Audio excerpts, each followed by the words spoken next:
자, 4교시 건축기술사 문제풀이를 시작하도록 하겠습니다. 자, 4-1번 문제요. 4-1번 문제는 여기 이제 농형 유도전동기와 삼상 권선형 유도전동기의 속도 제어에 대해서 설명하시오. 그게 농형하고 권선형하고 이 속도 제어에 대해서 이제 설명하라고 되어 있죠. 그죠? 자, 여기 총 5개가 있습니다. 일단 유도전동기는 사실 전부하나 무부하 시에 거의 이게 이제 회전수가 변하지 않기 때문에 속도가 좀 일정한 편이죠. 그런데 부하의 종류에 따라서 회전수를 변경해야 될 경우에는 이 속도 제어 방법을 적용한다. 그죠? 속도 제어 방법이 그 적용을 잘 안 하는데 부하의 경우에 따라 부하의 종류에 따라서 이 속도 제어를 하는 경우도 있다. 자, 일반적으로 유도전동기에 즉 농형 유도전동기죠. 농형 유도전동기의 속도 제어 방식으로 우리 건축전기에서 이 VF 방식을 가장 많이 쓴다. 이렇게 좀 말씀을 우리가 답안지에다가 최근 동향을 설명하는 게 좋을 거요. 그 다음에 제어 방식에 대해서 간단하게 분류하고 상기 내용을 설명하겠다. 즉 농형하고 권선형에 대한 속도 제어 방식을 설명하겠다. 이렇게 하면 되겠죠. 자, 속도 제어 방식은 이런 식으로 구분할 수 있습니다. 이 동기 속도를 따라서 분류할 수 있는 게 이제 극수하고 주파수 제어죠. 슬립을 제어하는 방법은 3가지 방법입니다. 변경 방식들, 즉 동기 속도로 제어할 거냐, 슬립에 따라 제어할 거냐에 따라서 이렇게 분류할 수 있고요. 자, 주어진 문제는 유도전동기별로 다시 이제 구분하는 거죠. 그럼 농형하고 다시 이제 권선형으로 구분되겠죠. 농형에는 극수, 주파수, 1차 전압, 권선형은 2차 저항, 2차 여자 제어, 이 방식을 설명을 하면 됩니다. 자, 그러면 이제 전체적인 어떤 그 속도 제어 방식을 한번 설명을 하고, 그죠? 틀을 제시하고, 그 다음에 농형하고 권선형을 각각을 설명을 하면 됩니다. 자, 농형은 극수 제어 방식을 일반적인 방식 중에 한 가지인데, 이거는 이렇게 되는 거죠. 동기 속도는 P분의 120F죠. 이렇게. 뭐 이렇게 되면 이 극수를 제어하는 방식인데, 이 극수를 제어하는 방식, 속도를 제어하는 방식인데, 이거는 농형에서 일반적으로 많이 쓴다라고 되어 있죠. 그죠? 농형에서. 근데 이제 권선형에서는 이 방식을 잘 이용하지 않는다. 그 일반적으로 농형에서 많이 쓰는 거고, 권선형에서는 여기 이제 구조적으로 변경하기 좀 어렵다고 되어 있습니다. 그러니까 쉽게 얘기하면 회전자 권선을 바꿀 때, 이 회전자 권선을 이렇게 변경하지 않습니까? 이걸 변경하면, 고정자 부분인가요? 고정자. 이 고정자 권선이죠. 고정자 권선. 고정자 쪽의 권선을 이렇게 변경하면 회전자의 극수도 바꿔야 된다. 회전자 극수도. 이렇게 이것도 이제 변경해야 되는데, 이렇게 이제 그 극수 제어가 굉장히 어렵다는 거죠. 쉽게 얘기하면 권선형은 이게 이제 극수 어떤 제어가 어렵습니다.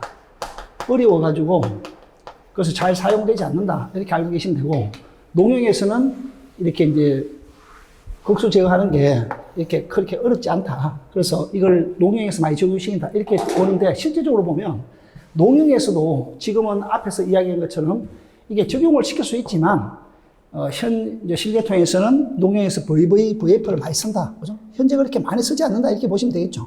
이론적으로 이렇게 쓸 수 있다는 것이. 자, 그 다음에 가장 많이 쓴다는 요 VF요. 이거는 우리가 요 식 있죠. 요 식에서 보시면, 여기서 이제 이 주파수만 변경시켜버리면, 여기 이제 자속이 이제 커지는 문제가 생겼죠. 여기 이제 자속이 이렇게 커져버리면, 자속이요. 그럼 우리가 이 전압은 해결이 안 왔죠. 전압은 일정한 조건에서 보면, 자속이 커져버리면, 자, 전압이 일정하게 되려면, 그죠? 여기 이제 속도가 떨어져야 되겠죠. 자, 여기까지는 문제가 없죠. 그런데 이제 이 수식 있죠. 토크식에서 K-IA에서. K-IA에서, 자, 이 자속이 커지니까 다른 건 다 일정이죠. 다른 건 일정하니까 이게 토크가 커지는 문제가 생기죠. 자, 이런 문제가 생기더라, 이거죠. 왜 이렇게 토크가 커지면 안 되냐고 하면, 토크가 커지면 안 되냐면, 일단 우리 전압은 지금 이야기 안 했지 않습니까? 여기서 요것만 조정했다 했죠. 요거는 일정하다고 했지 않습니까? 얘가 일정하면, 토크는 전압이 제곱에 비례했죠. 토크는 전압이 제곱에 비례했거든요. 이게 일정하면, 전압이 일정하면, 토크도 변하지 않아야 되죠. 근데 토크가 이렇게 변하면 안 된다는 거죠. 그래서 이렇게 문제가 있다. 그래서 이거를 아까 다시 한번, 이거를 보는 거죠. 전압하고, 이 주파수하고 전압을 동시에 크게 하든지 작게 하든지 하면, 우리 앞에서 K파이 했죠. 그럼 자속 자체가 일정해지죠. 그럼 이제 다시 아까 우리 전압식에서 K파이 I에서, 그죠? 자, 여기서 자속이 지금 일정하면, 우리가 이제 전압을 올려버리면, 자, 이게 일정하죠. 그럼 이제 속도를 올릴 수 있죠. 자, 그 다음에 전압을 떨어뜨려서 또 속도를 또 내릴 수도 있죠. 이렇게 이제 전압을 제어해서 속도를 제어할 수 있고요. 그 다음에 이제 이 토크 시계에서 보면 K파이 IA죠. 이렇게. 그럼 이 IA면, 지금, 우리가 이제 이 아까 여기서 이 전압을 올렸을 때 이 자속 자체가 아까 일정했지 않습니까? 이게 일정하니까 결국은 전압하고 주파수를 같이 올리니까 이게 항상 일정했잖아요. 그죠? 그러니까 이게 일정하니까 자속이 일정하니까 이 토크 역시 일정하다 이죠. 그래서 토크가 항상 일정하죠. 이렇게. 토크가 일정한 상태에서 부하 토크하고 이 전동기 토크. 자, 주파수를 내렸죠. 자, 주파수를 F1, F2, F3로 내렸습니다. 그럼 속도가 N3, N2, N1. 자, 속도가 이게 이제 주파수 올려가니까 자, 속도도 증가되죠. 즉, 다시 말해 주파수를 F1, F2, F3로 내리면 속도도 N1, N2, N3도 속도가 낮아지죠. 이게 지금 감속이죠. 이렇게 감속이죠. 즉, 다시 주파수를 올려버리면 또 가속이 되죠. 자, 이런 어떤 제어가 되는 게 뭐냐면 VVVF죠. 요걸 지금 실계통이 가장 많이 쓰고 있다. 자, 우리가 실계통에서 가장 많이 쓰고 있다는 요런 부분을 포인트를 좀 주고 답안지를 작성하면 좋겠죠. 여기에 대한 특징들 좀 적어주면 좋을 것 같고요. 그러니까 1차 전압 제어는 이렇게 이제 전압을 이렇게 다운시켰습니다. 전압을 다운시키니까 전압을 V1에서 V2로 이렇게 다운시키지 않습니까? 그러면 우리가 여기서 보시면 슬립 자체가 여기 이제 S1에서부터 S2로 이게 슬립이 감소되죠. 그러니까 슬립하고 속도는, 전압은 반비례 관계가 있죠. 토크는 전압의 제곱의 관계가 있지 않습니까? 자, 전압을 다운시키니까 토크도 당연히 이 토크 곡선이 떨어지죠. 여기 이제 V1에 대해서 토크 1이죠. 여기 V2에 대해서 토크 2지 않습니까? 그러니까 이렇게 전압을 떨어뜨리면 토크 자체도 이렇게 이제 전압을 떨어뜨리면 이거 제곱에 비례해서 토크도 떨어지게 돼 있다. 근데 이때 반대로 슬립은 어떻게 되냐면 증가되죠. 슬립은 증가됩니다. 증가. 왜냐하면 슬립이 여기서 S 있고 2일 때 우리가 정지 상태잖아요. 그러니까 이쪽을 지금 가고 있다는 거죠. 이쪽으로. 그럼 슬립이 증가되고 있으니까 이 슬립하고는 또 이 전압하고는 또 이렇게 지금 반비례 관계죠. 그죠? 그래 반비례 관계니까 이런 관계식이 성립되는 거죠. 그죠? 자, 이런 어떤 관계식이 성립되고 속도를 떨어뜨리면 여기 속도를 V1에서부터 V2로 떨어뜨리면 토크도 T1에서부터 T2로 떨어지고 슬립은 증가되면서 속도가 감소되는 이런 논리죠. 그래서 이게 이제 슬립 제어라는 거죠. 아시겠죠? 슬립 제어 방식이 되는 이유는 그렇다. 이렇게 보시면 되고. 자, 이런 것들은 이제 펜 구동용 있죠. 여기 적용이 어떻게 되냐면 펜 구동용 소형 농용 유도전동기 이런 데서 일반적으로 좀 쓴다. 이렇게만 나와 있습니다. 자, 이렇게 이제 내용을 알고 계시면 되고, 이제 삼상 권선형 유도전동기 속도 제어법은 저항 제어법이요. 이거는 우리가 요 토크식 있지 않습니까? 여기서 이제 운전 중일 때 슬립이 1로서 이제 가장 크죠. 운전 시에는 슬립이 1로서 가장 크니까 그때는 이제 이 2차 저항기 쪽으로 이 저항을 최대로 지금 올리는 거죠. 그래서 3R3라고 하고요. 그 다음에 이제 가속 중이죠. 가속 중에는 다시 이제 슬립이 서서히 이제 감소되겠죠. 그러니까 슬립이 이제 중간 정도 되죠. 여기는 최대지 않습니까? 최대. 여기 이제 슬립이 이제 중간 되니까 이때는 이제 슬립도 여기 이제 중간으로 가야 되겠죠. 그죠? 그 다음에 그때는 이제 이 저항도 이때는 아까 3R2였죠. 여기는 이제 2R2죠. 그 다음에 이제 운전점에서요. 운전점에서 슬립은 여기 이제 최소가 되는 거죠. 최소가 될 때 여기 이제 R2도 가장 최소로 집어넣어야겠죠. 그래서 이렇게 이제 저항을 이렇게 운전하면서 3R2에서 2R2, 그죠? 그 다음에 R2. 이렇게 2차적 저항을 서서히 지금 빼가겠죠. 그럼 이게 이제 부하 토크 곡선을 만나는 점. 여기를 이제 슬립 S3, S2, S1으로 보면 슬립이 지금 이제 저항이 작아질수록 2차 측에 저항기의 저항을 적게 달면 달수록 슬립 이게 이제 감소가 돼 나가죠. 그죠? 슬립을 이제, 그러니까 저항을 적게 단다는 거죠. 그래서 여기서 보시면 이 토크는 SR2지 않습니까? 그래서 이 슬립이 이제 점점 감소돼 가겠죠. 이게 감소될 때 2차적 저항도 서서히 이제 감소시킨 거죠. 서서히 이제 이렇게 같이 이제 감속을 시키는 거죠. 감소를.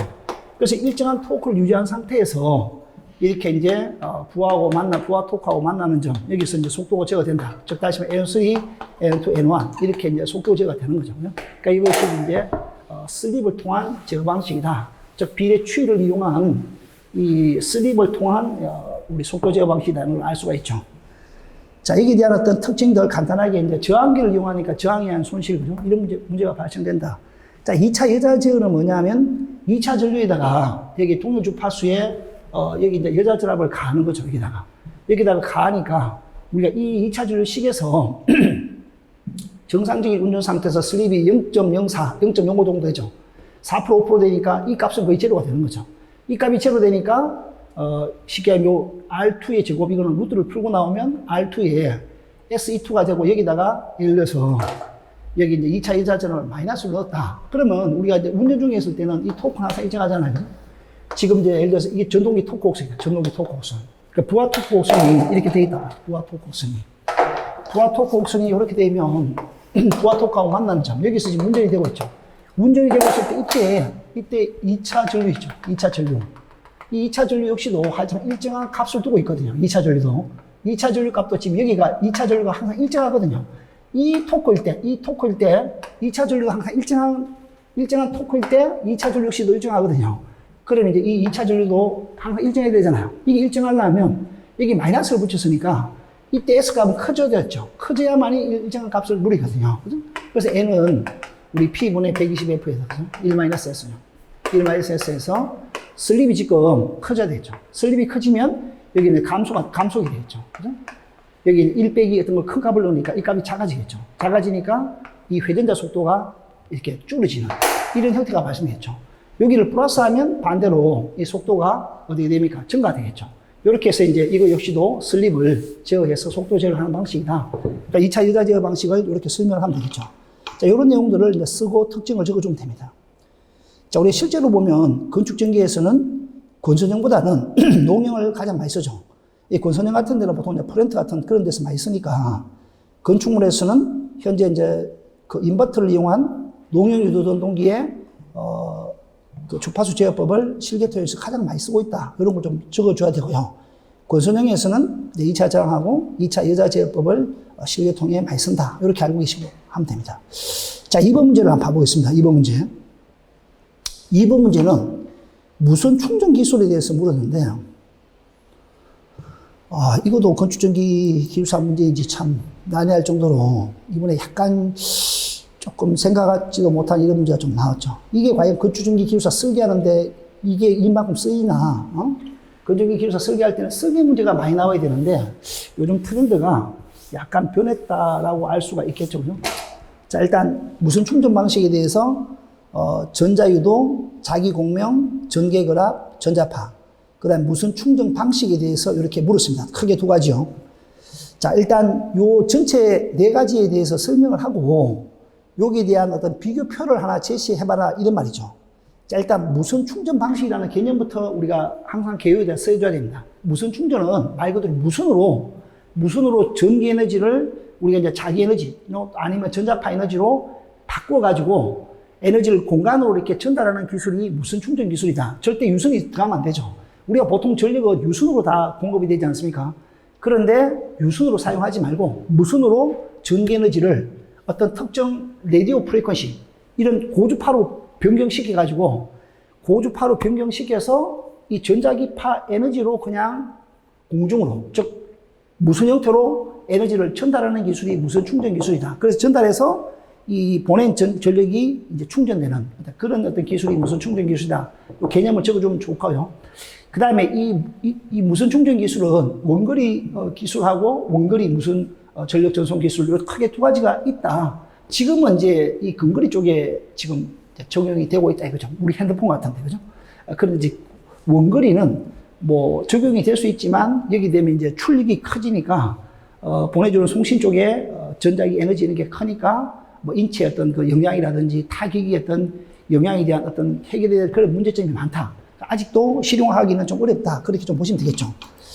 자, 그 다음에 이런 것들이 이제 전기 자동차나 휴대폰 등등에 확대할 그 예정이다. 일부 지금 쓰고는 있죠. 일부는 이제 적용이 되고 있는데 앞으로는 이제 이런 우리가 생활 속에 사용하고 있는 이런 제품들에 대해서 이제 이게 뭐 적용이 확대된다. 이렇게 좀 개요에 대해서 전반적인 내용을 좀 설명하면 좋을 것 같고요.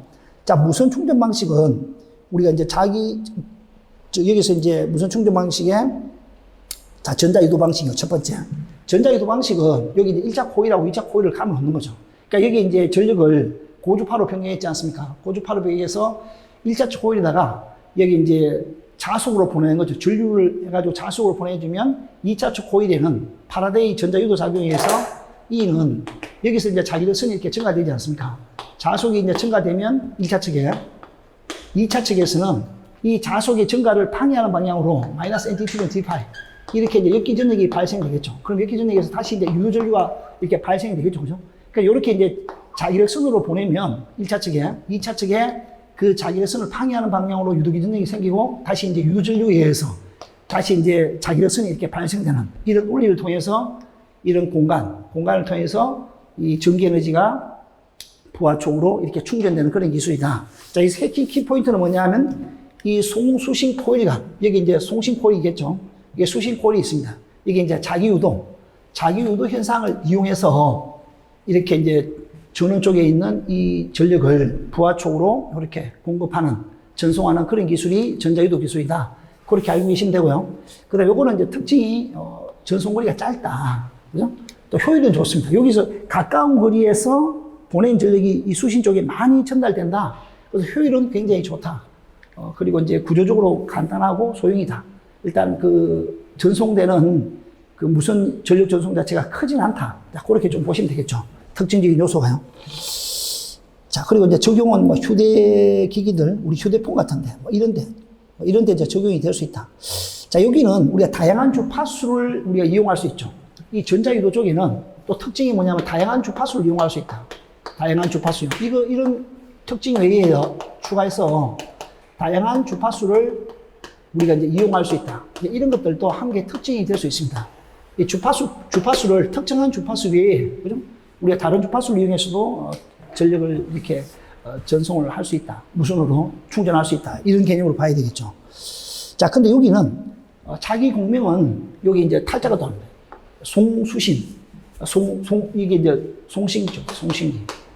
송신기 쪽에 이제 여기를 고주파의 이제 공진 주파수로 만들어내는 거죠. 여기 이제 수신기죠. 이 송수신기죠. 송수신기. 여기도 제가 탈자를 한테 좀 고쳐놨어요. 송수신기. 송수신 공진기죠. 이 송신기에 공진기가 있고요. 여기 수신기에 이제 공진기가 있지 않습니까? 그리고 여기 이제 어떤 공진 주파수를 보내는 거죠. 송신기에서. 그럼 수신기에서도 동일한 주파수의 공진기를 이렇게 만들어가지고 특정한 공진 주파수를 여기다가 1차측에다 넣어주면 여기도 똑같이 아까 우리 파라데이 전자유도작용 이런 거 원리를 이용해서 2차측 수신기 쪽에 이 공진기에서 여기서 발생된 그 공진 주파수 있죠. 이 공진 주파수를 받아서 이 부하의 전력을 이렇게 이제 저장하는, 즉 충전하는 기술이다. 여기는 이제 특정한 주파수대가 사용된다는 거죠. 앞에 우리 이제 전자유도는 다양한 주파수를 사용한 데 비해서 여기는 공진 주파수 있죠. 이 특정 대역의 공진 주파수가 우리가 적용된다. 공진 주파수가 적용된다. 이건 특정 주파수 대역이죠. 특정 주파수 대역에 이런 것들이 이제 약간 차이점이다. 이렇게 보시면 됩니다. 원리적으로는 거의 비슷하죠. 원리적으로 거의 비슷한데 이제 주파수가 어떤 주파수냐, 거기에서 약간의 차이점이 있다라고 보시면 됩니다. 여기는 이제 한 1m 정도 범위에서는 여기 이제 전송력이 굉장히 좋습니다. 1차 측에 보낸 전기 에너지 있죠. 이게 2차 측으로 이렇게 이제 충전이 되는데 거리가 멀어지면 여기 이제 효율이 좀 떨어지는 이런 문제가 있다. 그래서 전체적으로 여기 효율이 좀 떨어지는 이런 문제가 있다. 이렇게 보시면 됩니다. 거리는 좀 길지만은 거리가 길다는 건, 전송거리가 길다는 건 요건 장점이 될 수 있지만 여기서 갈수록 효율이 좀 떨어지죠. 그래서 요거는 단점이 또 될 수 있습니다. 요런 내용들요. 요런 내용들에 대해서 이제 특징적인 걸 좀 구분해 주시면 될 것 같고. 자, 전기결합형은 이제 송신청. 여기 이제 TX죠. 트랜스청이요. TX, 송신청하고, 수신청, RX이죠. 여기 이제 각각의 전극을 마주보게 합니다. 이걸 만약에 TX라고 보시고, 여기 이제 RX라고 보시면, 이게 마주보고 있는 이런 각각의 이 전극을 이렇게 마주보게 이렇게 배치시켜 놓고, 이걸 이제 캐패시터로 이렇게 형성하는 거죠. 캐패시터.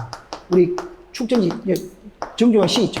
이렇게 이제 정중앙 C를 형성하면, 여기서 이제 고주파 전기를 입력하면, 맞은편의 전극에도, 여기도 고주파의 전기가 전송이 된다는 거죠. 그죠? 여기서 이제 고주파의 전기를 보내주면, 여기도 고주파의 전기가 이렇게 전달되는 그런 방식이다. 그래서 말 그대로 전기결합이라는 거는 요 C결합이다. C결합을 통해서 우리가 이제 무선으로, 이 무선으로, 그죠? 여기 송신된 전력이 수신척으로 전기결합 C를 통해서 2차적으로 이 충전이 되는 그런 기술이다. 이렇게 좀 보시면 됩니다. 자, 요거 역시도 특징은 거리가 좀 짧다. 이렇게 좀 나와 있고요.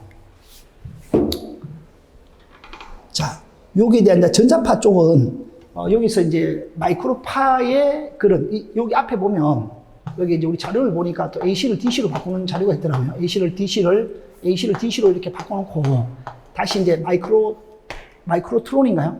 우리 이제 그거 보면 전자레인지 있죠. 전자레인지 같은 거 보면 굉장히 고주파를 발생시키는 게 있거든요. 그게 마그네트론인가 뭐 있습니다. 마그네트론이요. 이 마그네트론에서 보통 뭐 2.45GHz. 이 주파수가 굉장히 높습니다. 2.45GHz나 한 8.5GHz. 이런 아주 높은 고주파로 만드는 거죠. 그래서 이런 그 송신 안테나 있죠. 이 송신 안테나에서 이런 그 마이크로파를 여기다 보내버립니다. 그럼 전송을 시키면 이게 수신 안테나죠. 수신 안테나에서 이렇게 이제 받아서 다시 이제 이 DC로 바꾸는, 그죠? DC 계통으로 바꾸는 이런 게 있습니다. 이게 안테나 아니고 뭐 테프론인가 뭐 이런 장치가 또 있답니다. 이게요. 이 안테나가 아니고 보통 뭐 안테나잖아요. 뭐 하여간 뭐 테프론인가 하여간 그런 요 장치가 있는데 원리적으로는 뭐 요런 아주 고주파의 전자기파, 그죠? 이거를 만들어 가지고 이게 이제 송신에서 수신으로 날라버리면 수신 쪽에서 이렇게 무선을 통해서 아주 높은 주파수의 이 뭡니까? 자기 에너지죠. 전기 에너지를 받는 그런 형태가 된다. 자, 이거는 기본적으로 좀 전송거리가 긴데 효율이 좀 나쁘다고 되어 있습니다. 여기 굉장히 고주파로 날아가지 않습니까? 고주파는 그만큼 큰 그 에너지를 가지고 있죠.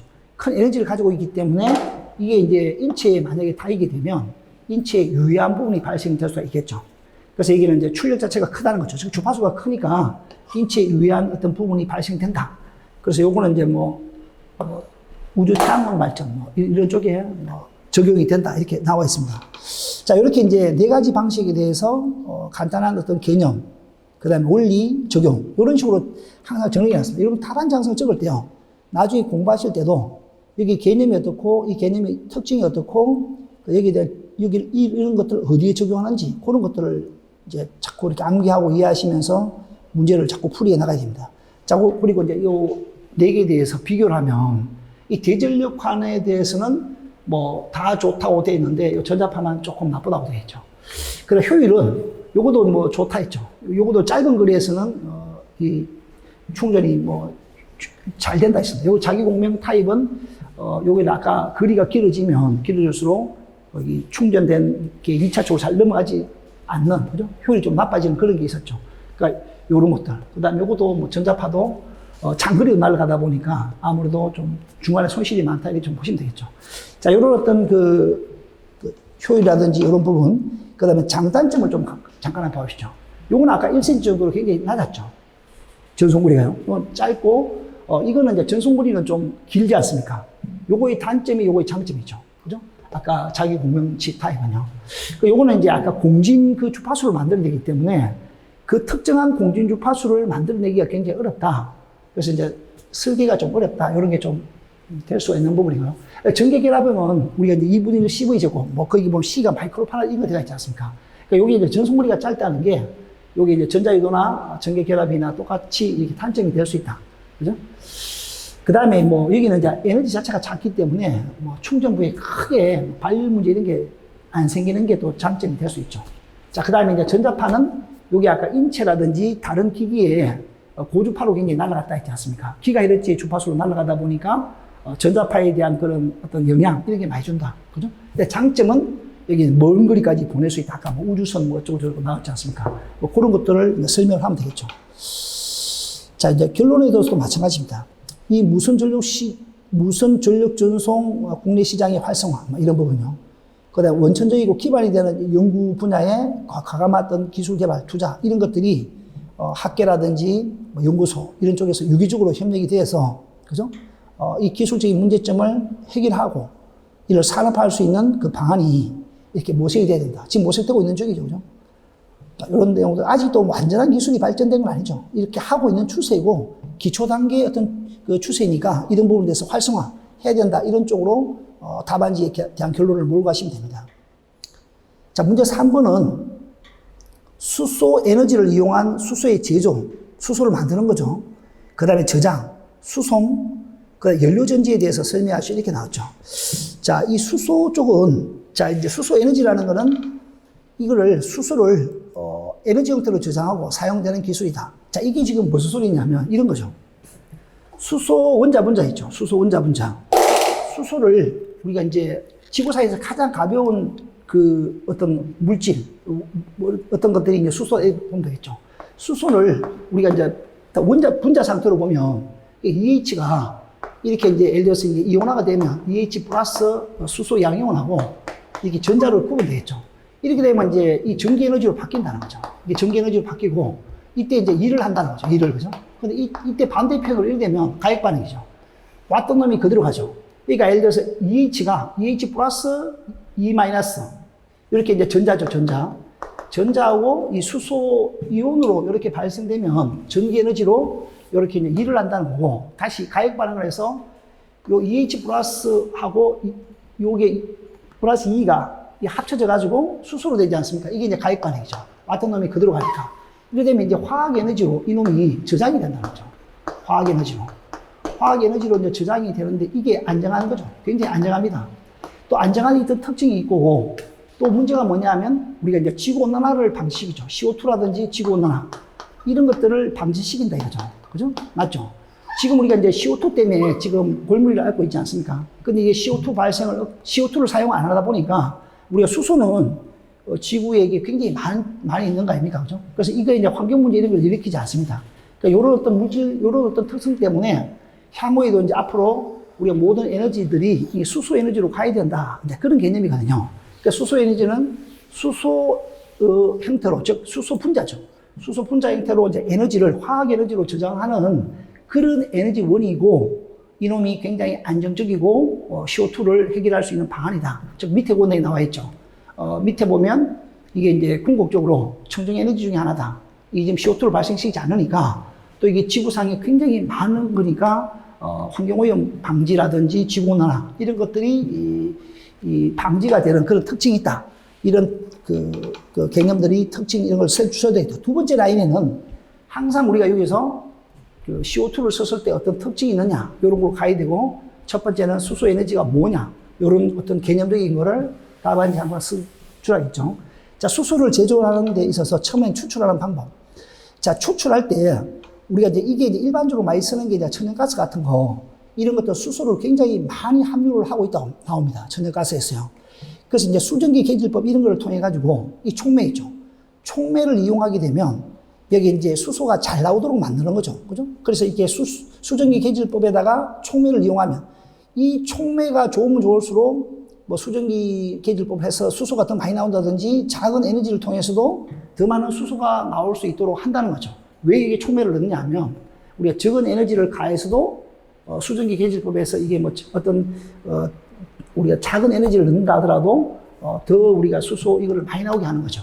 근데 여기서 이제 수소가 나오긴 나오되 여기서는 이 CO2가 발생되는 이런 문제가 생긴다. 그래서 이걸 이제 CO2를 또 계질시키는 이런 장치가 필요하다는 거죠. 여기 이제 천연가스 이런 거를 이용한 그 수증기 제조 방법은. 자, 그래서 이게 CO2가 발생되는데 이거를 우리가 무슨 수소를 하냐면 분리수소랍니다. 분리수소. 여기 이제 수소가 우리가 이제 수소가 나오는 그 방법에 따라서 수소를 제조하는데 CO2가 얼마만큼 많이 나오냐에 따라서 이 CO2가 많이 나오지 않습니까? 그런 우리 수소 계질 방법을 우리가 이제 수소 생산 방법, 즉 제조 방법을 이제 이 수소를 만들어냈는데 이게 이제 CO2를 많이 발생시키지 않습니까? 그래서 이런 수소를 우리가 부유수소로 합니다. 아시겠죠? 그러니까 이제 그 수소를 발생시킬 때 그때 CO2가 얼마만큼 많이 발생된가에 대해서 그 색깔로 이제 표시하는 거죠. 만약에 이게 CO2가 발생이 많이 되면 예를 들면 뭐 블루 이렇게 가는 거죠. 그죠? 뭐 이런 식으로. 자, 근데 CO2가 거의 발생이 안 된다. 그러면 크린인가요? 뭐 그린 뭐 이렇게 되겠죠. 수소가 거의 수소를 발생시킬 때 CO2가 발생되지 않으면 그는 그린 수소다. 이렇게 붙이는 거죠. 이거는 부수소다. 이렇게 보시면 됩니다. 그다음 부생가스는 우리 이제 이런 석유화학이라든지 중유 공장에서 이 부생가스를 정제하는 과정에서 수소가 나오는 거죠. 그죠? 자, 이거는 이제 그 제조 비용이 이제 가장 저렴하다. 이게 부생가스에서 이걸 정제하는 과정에서 수소가 나온다고 되어 있습니다. 그러니까 수전에는 말 그대로 물을, 그죠? 물 숫자에다가 전기전자에다가 분해한다는 거죠. 물에다가 전기 분해 작용을 위해서 수소를 분해시킨다. 이게 수전이거든요. 그럼 우리 신재생 에너지지 않습니까? 신재생 에너지를 통해 가지고 여기서 생산된 전기 에너지죠. 여기서 생산된 전기 에너지를 이용해서 여기다가 이제 물에다가 전기 에너지를 가한다는 거죠. 그죠? 그래서 이제 전기 에너지를 자, 물에 가해서 수소가 분해된다. 이 말이죠. 그죠? 그래서 이제 전기 에너지를 자, 아까 여기서 발생된 전기 에너지죠. 이 전기 에너지를 하고 이 물하고 결합을 하니까 여기 수소가스가 나온다. 즉, 다시 말하면 여기 물이죠, 물. 물에다가 전극을 이렇게 놓습니다. 전극을. 여기 이제 양전극이 있고 여기 음경극이 있지 않습니까? 그러니까 이렇게 놓고 이렇게 보면 여기다가 이제 전기 에너지를 가하죠. 이 전기 에너지를 태양광에서 발생된 신재생 에너지를 이용한 이 전기 에너지 있죠. 이 전기 에너지를 여기다 가해버리면 양극에들은 우리가 이제 산소 분자가 발생되고 음극에는 수소 분자가 발생됩니다. 뭐 H2 이런 게요. 그죠? 요렇게 이제 발생되는 게 요렇게 이제 재생에너지 이용해서 우리가 물을 분해하는 방식이 있는데 이 수진의 방식은요. 이런 것도 있고 수진의 방식은 또 두 가지가 있다고 찾아보니까요. 수준에 의한 그 방법에서는 여기 이제 대체 에너지 아까 이게 지금 요거 있죠. 요거. 이 태양광이나 풍력을 이용해서 우리가 전기 에너지를 발생시키지 않습니까? 이런 대체 에너지를 이용해서 수전의 방식이 있고, 그 다음에 광촉매를 이용하는 방식도 있다고 나와 있습니다. 이건 뭐 참고로 알고 계시면 됩니다. 광촉매를 이용해서, 여기를 이제 또 수전하는 방식이 있습니다. 수전의 방식은 이제 크게 이제 두 가지가 있고요. 자, 우리 제가 문제 풀이는 이제 3개밖에 안 적어놨는데, 이게 뭐 포스코인가 뭐 그렇게 자료가 나와 있더라고요. 이거 외에 또 다른 또 자료를 보니까 여기 어떤 게 있냐면 미생물이죠. 이 생물학적인 기술. 자, 생물학적인 이 기술을 통해 가지고 다시 물분해 제조 기술이 또 있습니다. 물분해 제조 기술. 이것도 보면 이것도 이쪽을 봐야 되나? 이거를 생물학적이죠. 생물학적 기술이죠. 생물학적 기술을 이용해서 다시 이제 물을 분해시켜서 수준해죠. 물을 분해시켜서 수소를 발생시키는 이 수준의 방식이 이런 한 3가지 방식이 총 있습니다. 근데 보통 이제 이걸 가지고 설명을 많이 하고 있거든요. 그러니까 이거 외에도 또 이제 수소를 발생시키는 방법이 또 있습니다. 이제 이게 이제 어떤 방법이 있냐면요. 저온열 화학 에너지요. 저온열 화학 사이클이죠. 저온열 화학 사이클 이걸 이용해서에 의한 이 수소 제조가 또 있습니다. 수소 제조 방식이요. 그러니까 이거 외에도 또 이런 방식도 또 있습니다. 원자력을 이용한 고온 반응이요. 원자력 이용한 이 고온 반응이죠. 이걸 통해서도 수소를 제조한다고 되어 있습니다. 요게 서울대 그 화학과에 그 교수님이 여기 이런 자료가 있더라고요. 저도 이 구체적인 건 모릅니다만은 원자력 그 교수님도 이것만 이야기하더라고요. 이런 어떤 방법을 통해서도 수소를 제조하는 방식이 있다. 그렇게만 알고 계시면 됩니다. 큰 틀에서는 지금 3가지거든요. 근데 이제 요게 이제 지금 보면 수전의 방식 이게 우리가 이제 탄소 제로 수소 생산이라고 되어 있죠. 그래서 이게 CO2가 거의 나오지 않는다는 거죠. 그래서 이걸 이제 그린 수소로 합니다. 그린 수소. 우리 여러분들 막 자료에 보면 그린 수소로 되어 있는 거죠. 그린 수소. 이게 이제 결국은 이 수소를 제조하는 과정에서 CO2가 나오지 않거든요. 그래서 이제 CO2가 얼마만큼 많이 나오냐의 색깔에 따라서 이제 아까 그 블루 수소, 그린 수소 막 이렇게 한다 했지 않습니까? 그죠? 이 석탄은 브라운 수소인가 뭐 그렇더라고요. 하여튼 이제 그런 있습니다. 이게 한 4가지, 6가지 정도 있거든요. 수소에 대해서. 우리는 막, 그러니까 이따 정도만 알고 계시면 됩니다. 그 다음에 저장하는 거는, 자, 고압 기체에 저장하는 방법 있죠. 고압 기체로. 이거는 기체 상태로 이제 보존하는 거니까, 이게 압축 같은 게 이게 저장하는 이게 좀 압축이 되지 않죠. 기체로 저장되다 보니까.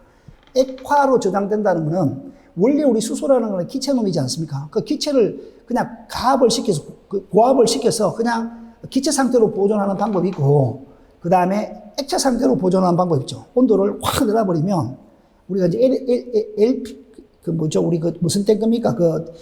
배 타고, 액화 배 있지 않습니까? 그죠? 그런 것도 보면 그 밑에 아주 200한 몇십 수십 도의 그 극저온으로 확 내려가보면 거기가 이제 액화로 되거든요. 그죠?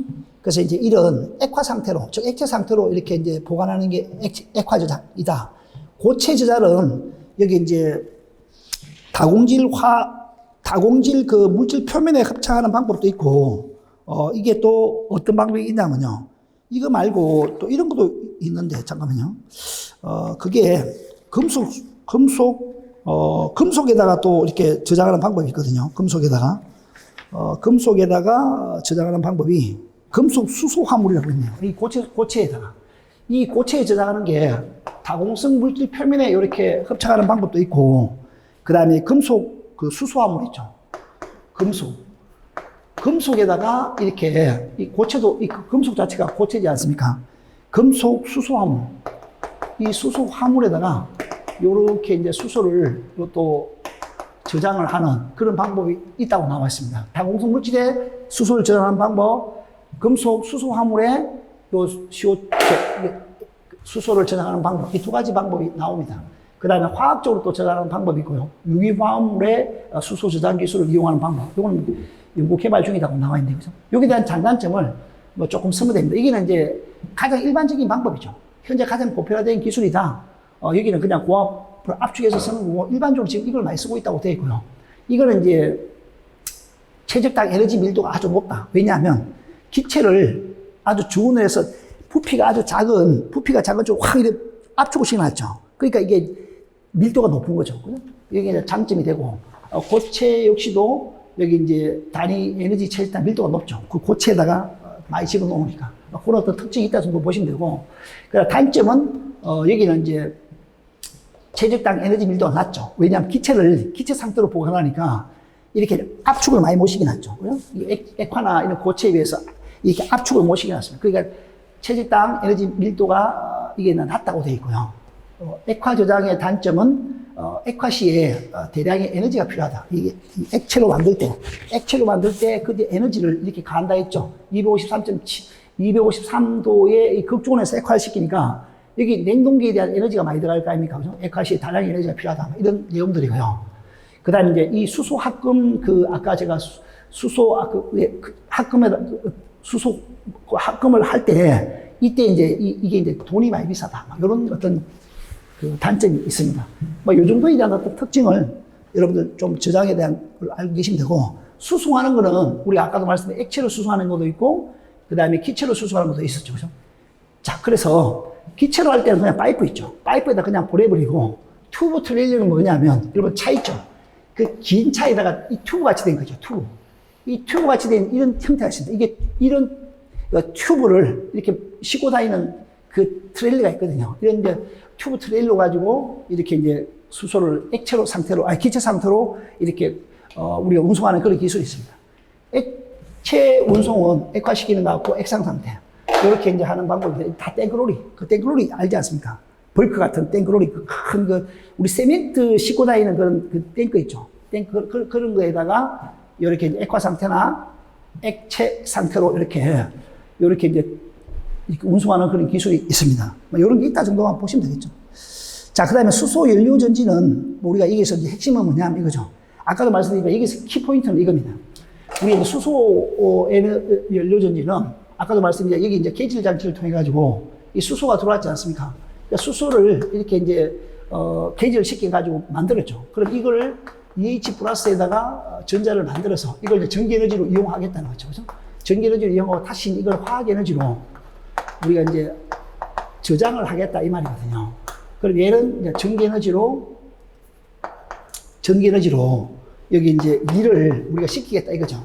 그래서 이거를 전기에너지로 사용한다는 거고, 이거는 다시 이제 가액 반응이죠. 여기서 이제 갔다가 다시 되돌아오는 이런 반응이 가액 반응이죠.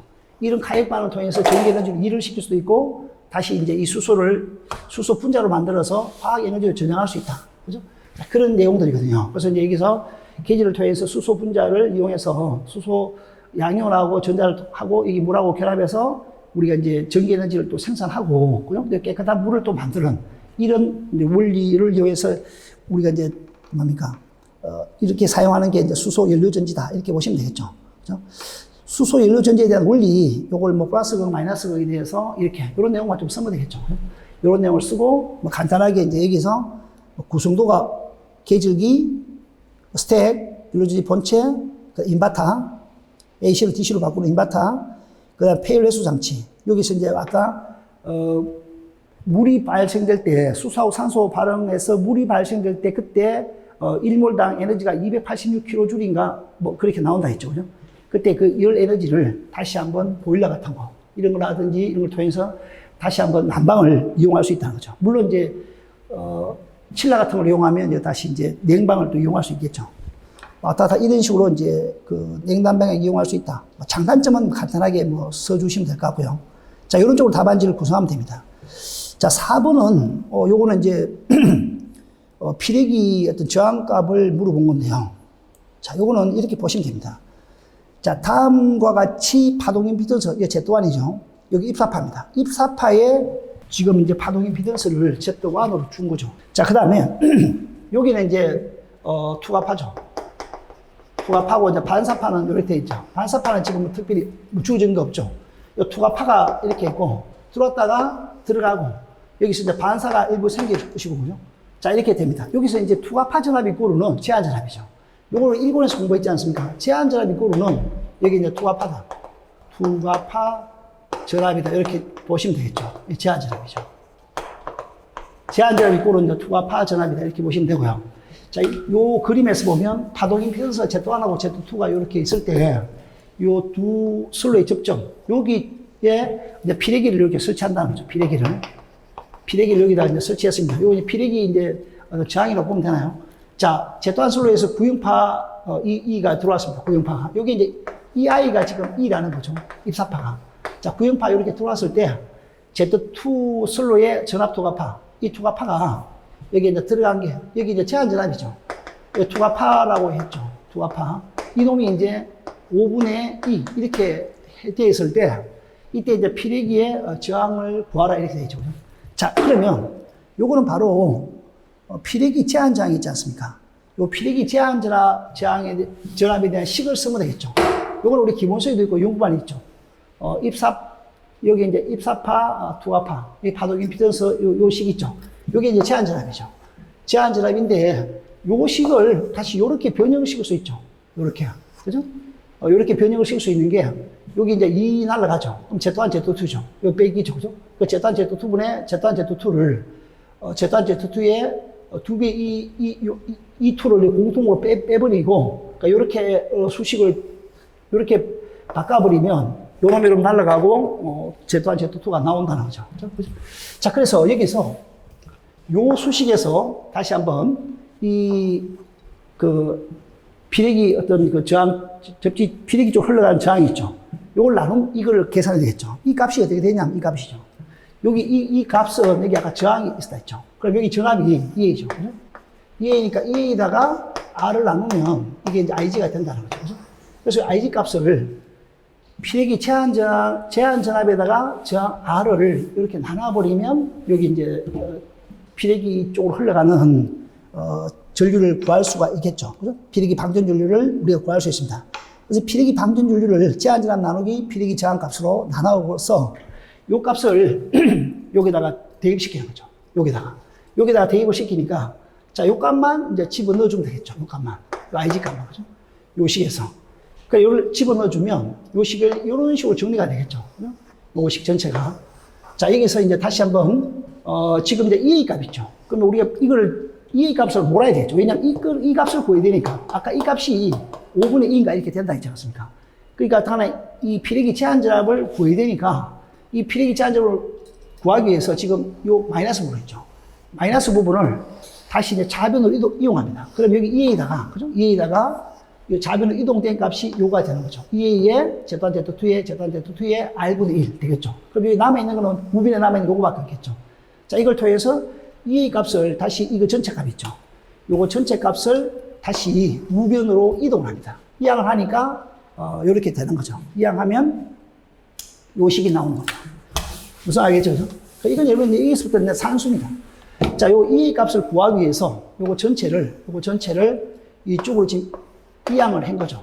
그죠? 이항을 하니까 지금 요 값이 나왔죠. 그러니까 요 값을 풀어버리면, 계산하면 요 값이 나옵니다. 요 값이 나오니까 결국은 우리가 이제 이 제한전압이 이꼬르 투과파전압이라 했죠. 이 투과파전압이라 했으니까 이 투과파전압이 아까 얼마나 주어졌냐면, 이게 위에서 아까 문제 조건에 2 나누기 5인가요? 뭐 하여간에 이렇게 2 나누기 5라고 주어졌죠.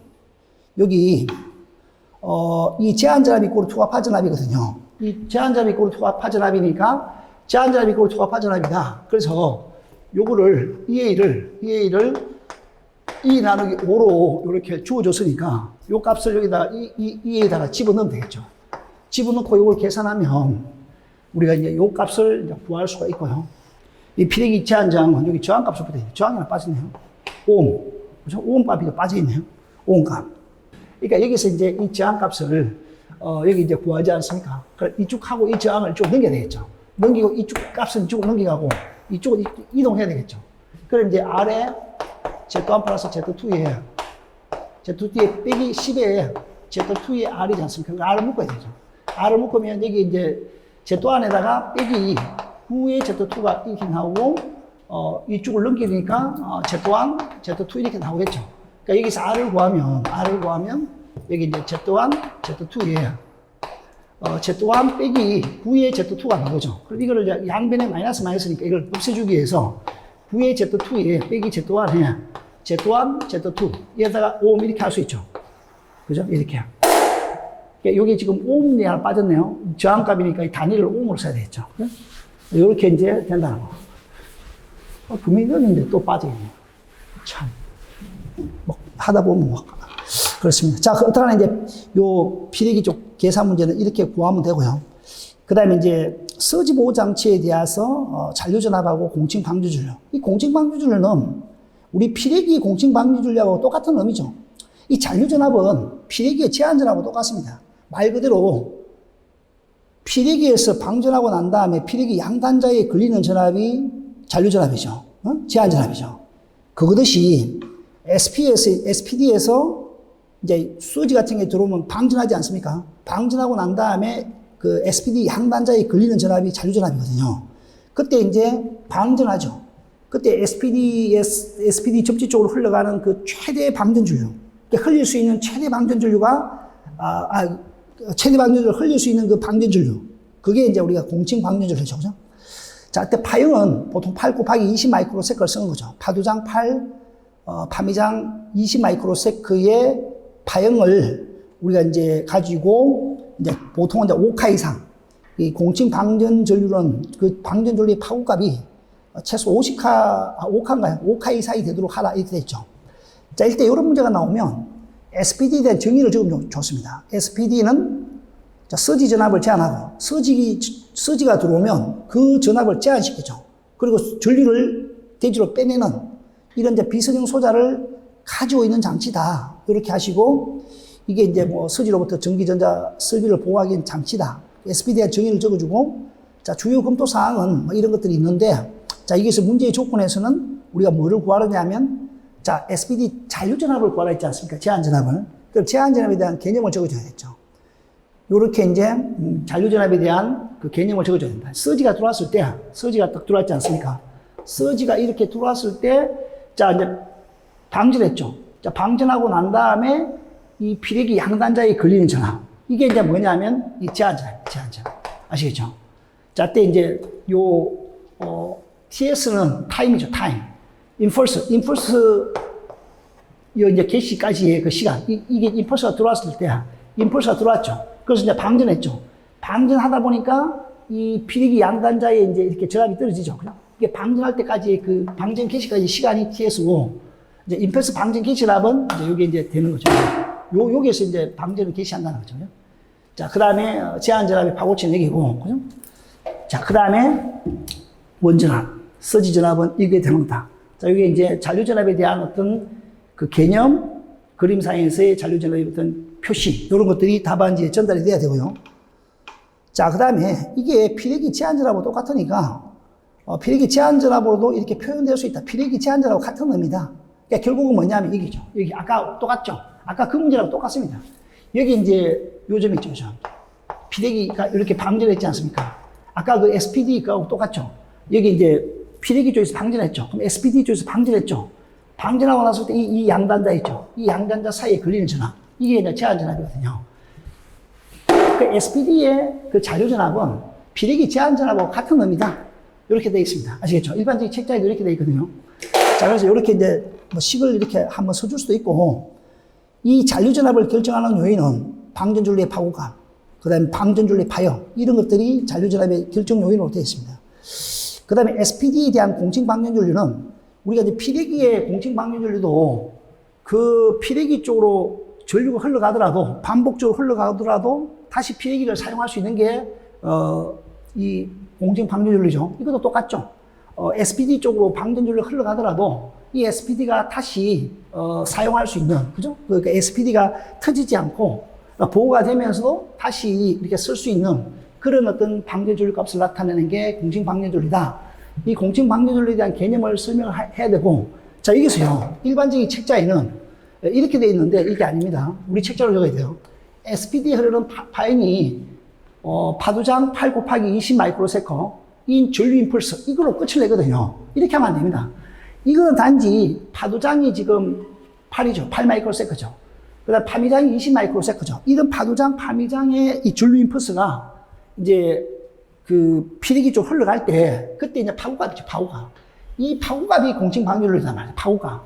그러니까 여러분 항상 이거 있지 않습니까? 이런 파도장하고 파미장은 뭐 여기 전압 기준으로 따지면 여기가 이제 30%, 90%인가요? 이 90% 꺾고 여기 이제 만나는 규약 0점이고 여기 이제 이 부분이랑 만나는 점 여기가 이제 우리가 파도 아닙니까? TF. 그 다음에 이게 이 파이 50% 떨어진 점. 여기까지가 이제 파미 아닙니까? 그죠? 파미. T의 테일이죠. 그 이거 두 개가 8 곱하기 20이다. 이런 개념이죠. 근데 이 파고값 얘기 돼요, 파고값. 이 파고값이, 이 파고값 틀린다 이거네요. 이거는 그냥 파형의 형태고, 보통 뭐 이렇게만 나타내 있거든요. SPD에 흐르는 전류 파형이 8 곱하기 20 마이크로세컨 전류 임펄스가 공칭 방류로 되어 있는데, 이거는, 완전한 해석이 아닙니다. 그러니까 이런 임펄스 전류에 대한 파고값, 이 파고값이 공칭 방류로다. 여기까지 다 맞아 써야 돼요. 앞으로 이럴 때도 이렇게 외워야 됩니다.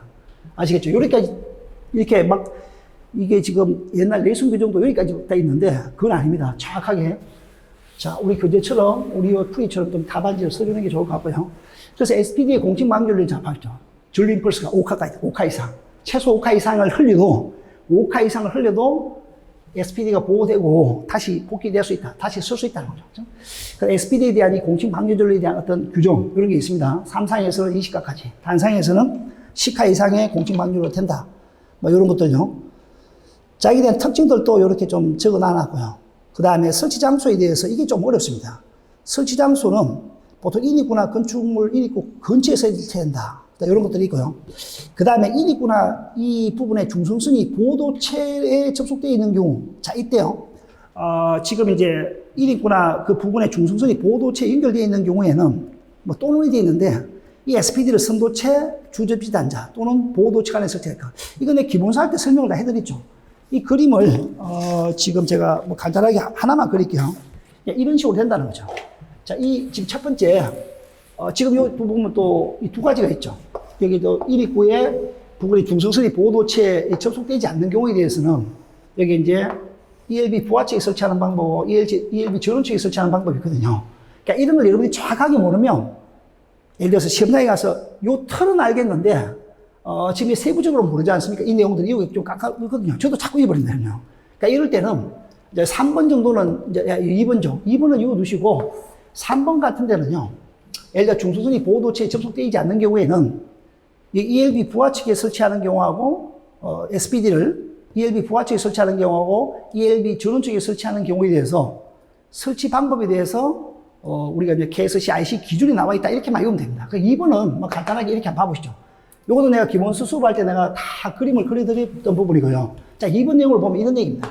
2번 내용이 지금 무슨 소리냐 하면, 이런 내용이죠. 자, 이게 이제 L1 있고, 여기 L2가 있고, 여기 L3가 있죠. 슬로가. 자, 이렇게 쭉 있습니다. 이렇게 있고, 자, 이게 이제 예를 들어서 뭐 중성선이 있다고 볼까요? 자, 중성선이 하나 있습니다. 중성선이 있고, 여기 보호도체가 있죠. P가. 보호도체가 있고, 주접지 단자가 있습니다. 주접지 단자가. 주접지 단자가, 뭐, 이건 접지가 되어 있죠. 자, 중성선하고 보호도체가 연결되어 있는 게, 이걸 따집니다. 첫 번째 2번 항목은. 2번 항목은 이 중성선하고 이 보호도체가 연결되어 있냐. 3번은 이게 연결되어 있지 않는 경우, 이걸 따집니다. 이것도 3개 따지면 시간이 많이 걸리니까 한 개만 내가 설명해 드릴게요. 자, 이게 지금 이런 경우에, 자, 봐보십시오. 이런 경우에 어디서 설치하냐 하면, 이 SPD를, 자, 봐보십시오. SPD를 선도체하고 주접지 단자 또는 보호도체 간에 설치하죠. 이거 간단하잖아요. 자, 봐보십시오. 여기 지금, 만약 선로에 보호장치가 있다. 예를 들어 선로에 우리 MCB 같은 거라든지 있다 치면요. 여기다가 SPD를 걸지 않습니까? 이렇게. 이거는 아무것도 아닌데, 이런 것들은 하나 정도는 이거 위워두는 거 좋습니다. 이게 이제 다시 SPD에 대한 보호장치가 또 있죠. 그럼 여기 SPD가 있을 거 아닙니까? 이렇게 SPD가. 여기 SPD가 있고 SPD에 대한 보호장치가 또 있을 겁니다. SPD 앞에 우리 MCB 같은 거 있을 거 아닙니까? 이렇게 이제 이 SPD를 모아가지고 이거를 지금 여기 보십시오. 선도체하고 주접지 단자죠. 이게 선도체죠. 이게 선도체거든요. 얘하고 여기 연결. 그 다음에 얘하고 연결. 이렇게 끝이잖아요. 간단하죠, 그죠? 이렇게 연결하라는 거죠. 자, 이거는 지금 이제 2번 항목이 그렇고, 3번 항목은 내가 나중에 연구반 수업할 때 하나하나 또 상세히 설명해 드릴게요. 시간이 좀 많이 걸리니까. 자, 설치 방법에 대해서도 연결도체에 대한 부분, 그 다음에 접지선 단면적 부분, 요거는 우리 기본서에 다 나와 있습니다. 요걸 간단하게 여러분들 좀 쓰시면 됩니다. 제가 원판 그대로 적어놨는데, 요 내용들이죠. 요 내용들에 대한 부분, 요 그림을 내서 이제 키워드로 간단하게 적으면 됩니다. 자, SPD는 피레기와 같은 이상전압에 대한 기기 보호장치로, 자, SPD 선정 시, 그 다음에 설치 시, 상규와 같은 이런 내용들을 충분히 검토를 해서 설계 및 시공에 반영해야 된다. 만약에 우리가 이제 이런 얘기라는 거죠. 만약에 이 공층 방전 전류보다 더 큰, 이 공층 방전 전류보다 더 큰 이 서지 전류가 들어와 버리면 이 SPD는 터지겠습니까? 안 터지겠습니까? 당연히 문제가 되죠. 아까 제가 이거를 안 하고 넘어갔네요. SPD를 통과하는 서지가 이 공층 방전율을 초과할 때는 SPD가 소선이 될 수밖에 없겠죠. 그래서 이런 거 선정할 때도 잘 선정해야 된다는 게 이 결론에 와서 이야기를 해놨다고 하죠. 자, 이게 이제 이 말이 뭐냐면 SPD 선정할 때 위의 항목들을 이제 설계 때 잘 반영돼야 된다. 이 공층 방전율보다 더 큰 서지 전류가 들어가는데 공층 방전율을 작게 선정했다. 그럼 SPD가 터져버릴 수가 있죠. 이런 것들을 잘 검토해서 설계에 시공에 반영해야 된다. 그런 내용들이죠. 자, 마지막으로 6번 문제요. 6번 문제는 굉장히 이게 이제 시공적인 문제인데, 이거는 뭐 시공을 했는 분들한테는 굉장히 쉬운 문제고, 시공을 하지 않은 분들은 좀 어려운 문제가 될 수 있습니다. 또 저기 또 한 가지 또 단서 조항을 여기 보면요. 제가 이 문제를 풀 때 또 인터넷을 한번 쭉 찾아봤습니다. 인터넷 찾아보니까, 이게 오답이 상당히 많더라고요. 저번에도, 제가 우리 공부하신 분 중에서 일부가 그죠? 인터넷에 지금 잘못 막 이게 되어 있는 거를 마치 그걸 맹신해가지고 막 저한테 막 따지고 있는데, 이것도 마찬가지입니다. 이거 인터넷에 나와 있는 거 일부 잘못된 게 상당히 많거든요. 그거 분명히 잘못됐습니다. 그리고 확인하려면 메이커에 직접 물어보십시오. 메이커에 직접 물어보면 인터넷에 올라와 있는 이런 내용들이 잘못됐다고 알고 있습니다. 왜냐하면요. 제가 알고 있는 개념하고 지금 다르더라고요. 그래서 뭐 이상하네 싶어서 케이블 연구소에다가 전화를 해봤죠. 케이블 메이커에다 알아보니까 제가 알고 있는 그게 맞더라고요. 그래서 아차 싶었죠. 내가 뭐 이게 오래되다 보니까 잘못 알고 있었나. 그게 아니고요. 자, 봐보시죠. 여기 이제 이 문제가 지금 뭐가 나오냐 하면 CVVS하고 SV에 대해서 이 주요 케이블의 특징, 여기에 대한 유도장애 현상은 일반적인 유도장애죠. 그 다음에 장애의 원리 및 원리, 장애 방지 원리. 그럼 이 유도장애가 지금 발생되는데, 유도장애를 방지하려면 어떤 원리로 가지고 이 장애 방지를 할까? 이거 정확하게 써야 됩니다. 이거 여러분 정전유도, 전자유도 대충 쓰면 틀려요. 장애 방지 원리니까, 예를 들어서 전기력선을 어떻게 차단하겠다, 자기력선을 어떻게 차단하겠다, 차폐를 어떻게 하겠다, 그 다음에 우리 이격을 해서 어떻게 하겠다, 이런 내용들을 정확하게 좀 써야 되거든요. 그 다음에 차폐점 접지 방식은 우리가 두 가지가 있죠. 그죠? 정전유도에 의한 그 방지, 전자유도에 의한 방지, 1점 접지, 2점 접지 뭐 이런 거 있죠. 그런 걸 써란 얘기거든요. 자, 이 보십시오. 일단 개요에는 제어용 차폐 케이블은 인근의 전력선에 의한 유도장애로 인해서 이 차폐를 목적으로 한다. 즉 전중유도나 전자유도로부터 방지하기 위해서 쓰는 케이블이다. 이렇게 좀 보시면 되고요. 차폐 성능이 여기 이제 CVVS가 훨씬 차폐 성능이 훨씬은 아니지만 그래도 S보다는 SV가요. 차폐 성능이 좋습니다. 그리고 장거리 선로 쪽에도 이 SV가 일반적으로 실무에서 많이 적용되고 있습니다. 단거리보다는 장거리 쪽에는 SV가 쓰고 있고요. 차폐 성능이 SV가 좋다. 그리고 가격도 SV가 좋다. 어떤 시공성 이런 것도 SV가 좋다. 내구성적인 측면에서요. 자, 그런 개념을 알고 계셔야 되고, 자, CVVS하고 SV에 대한 특징을 물었으니까, 자, 구조적인 특징을 봐보시면요. 이게 되겠습니다. 여기 보면, 지금 이제 밑에 이제 이렇게 표시해놨죠. SV 쪽에서 보시면, 여기가 이제 뭐라고 되어 있냐면요. 동승 편조차폐라고 되어 있죠. 편조차폐. 여기 S는 그냥 동테이프 타입입니다. 이게 있으면, 이게 테이프 타입이죠. 이렇게 돌돌돌돌 말아놨어요. 동테이프를. 이렇게. 그러니까 여기는 어떻게 되냐. 여자들 댕기머리처럼, 그죠? 이렇게 막 꽈놨거든요. 이게 2중, 3중으로 되어 있습니다. 그러니까 일반적으로 철판으로 보면, 철판 타입으로 보면, 이게 이제 케이블, 이 케이블 차폐인데 이 불자가 하나 빠졌네요. 이 불자한테 잘못 썼네요. 동 케이블 차폐입니다. 동 케이블요. 제가 또 쓰다가도 탈자했네. 일단 이게 이런 데고 이 편조죠. 그죠?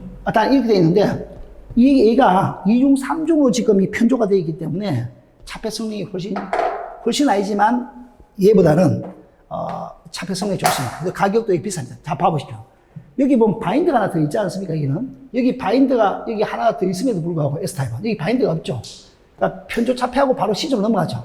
그럼에도 불구하고 이 가격이 비싼 거는 편조 차폐 여기가 제조하기도 힘들고 뭐 여러 가지 이제 제조 공법에서 어떤 그런 것도 있겠죠. 다른 건 다 같은데 요거 두 개만 좀 틀리잖아요. 바인드 선이 하나 있고 없고. 그러니까 이런 구조적인 차이점이 있다. 요렇게 좀 보시면 될 것 같고요.